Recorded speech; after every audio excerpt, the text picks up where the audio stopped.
Hello મિત્રો, ગામ માનપુર, તાલુકો વડગામ અને જિલ્લો બનાસકાંઠામાં એક જબરજસ્ત કેન્સરમાં રિઝલ્ટ આવેલું છે. માનપુરા ગામમાં અમદાવાદ હાઈવે પર માનપુરા ગામ છે તો એક જબરજસ્ત રિઝલ્ટ આવેલું છે. તો એમનું નામ છે માખણુજીયા કરીમભાઈ જીવણભાઈ. 4 વર્ષથી કેન્સર હતું અને 3 વર્ષે ખબર પડી પ્રોસ્ટેટ કેન્સર હતું, ચોથા સ્ટેજનું.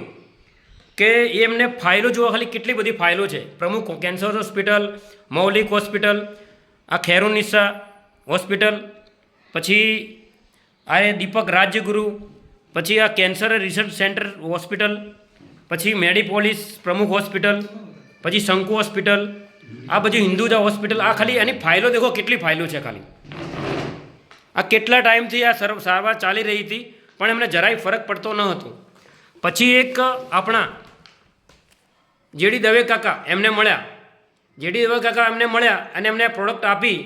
તો એમને પ્રોડક્ટમાં શું રિઝલ્ટ આવ્યું એમના મુખેથી સાંભળીએ. બોલો કાકા. હા, મને ભાઈ મળ્યા ત્યારે મેં કીધું કે મને કેન્સર છે અને આવી રીતે ડૉક્ટરે કીધું કે સોજન છે, બહુ છે. તો મને મેડિસિન દવા આપીને તો એ દવા મેં 2 દિવસ પીધી તો મારો સોજો ઉતરી ગયો.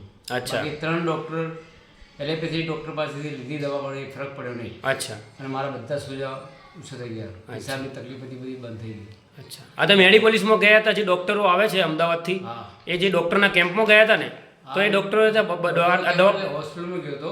તો મેં બતાવ્યું કે આવી રીતે મેં 3 ડૉક્ટર તમે બી ચિઠ્ઠી લખીને આપી છે. એ ડૉક્ટર મને બતાવ્યું અને બીજા 2 ડૉક્ટરને મહેસાણામાં બતાવ્યું.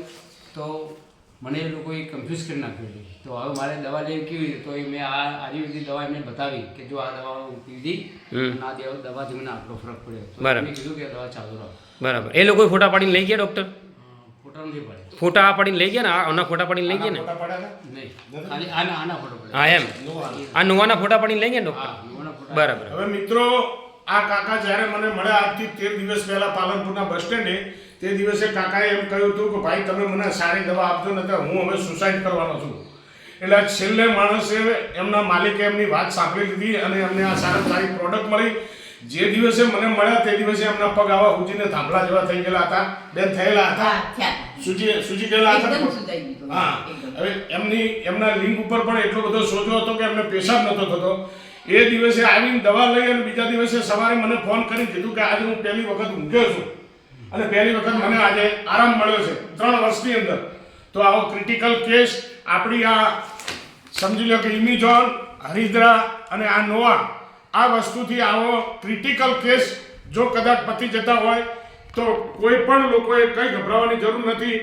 આ બધા જ આ રેનોટાસ વેલનેસ પ્રોડક્ટ ખોરાક તરીકે છે અને આ કોઈ દવા નથી, એક ફ્રૂટ સપ્લિમેન્ટ છે. તો બધાએ ખાવી જ જોઈએ અને લોકોને ખવડાવવી જોઈએ અને આશીર્વાદ મેળવવા જોઈએ. રોકિંગ રેનાટા.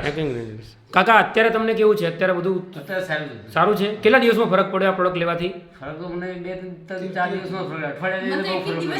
એટલે હાલ 13 દિવસ 15 કેટલા દિવસ થયા? અત્યારે 13 દિવસ થયા. 13 દિવસમાં કેવું રિઝલ્ટ છે તમારું? 4-5 દિવસમાં ફરક પડી ગયો. અચ્છા, હાલ જોરદાર છે ને? હા, ફટલા ઊંઘ તો આ લેવાય?